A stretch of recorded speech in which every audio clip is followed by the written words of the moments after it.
തമിഴ് സിനിമയിലെ സൂപ്പർ താരങ്ങളായ സൂര്യ, വിജയ് തുടങ്ങിയവരെല്ലാം പഠിച്ച ലയോള കോളേജിൽ നിന്നും വിഷ്വൽ കമ്മ്യൂണിക്കേഷൻ കോഴ്സ് കഴിഞ്ഞ് പുറത്തിറങ്ങുമ്പോൾ കാളിദാസന്റെ മനസ്സിൽ ഒരാഗ്രഹം മാത്രമേ ഉണ്ടായിരുന്നുള്ളൂ. ജയറാമിന്റെ മകൻ എന്ന ലേബലില്ലാതെ മണിരത്നത്തിന്റെ ഓഫീസിൽ ഇന്റേൺഷിപ്പിനായി പോകണം.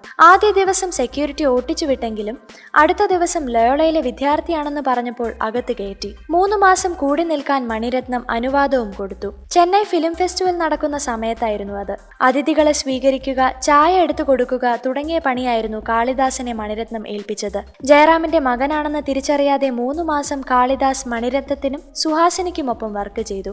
ഒടുവിൽ 4ാമത്തെ മാസം സ്വപാനം എന്ന ജയറാം ചിത്രത്തിന്റെ പ്രീമിയർ ഷോയ്ക്കിടയിൽ വെച്ച് ജയറാം തന്നെയായിരുന്നു കാളിദാസ് തന്റെ മകനാണെന്ന രഹസ്യം സുഹാസിനിയോട് പറഞ്ഞത്. സുഹാസിനി ഞെട്ടിക്കൊണ്ടായിരുന്നു ആ വാർത്ത കേട്ടത്.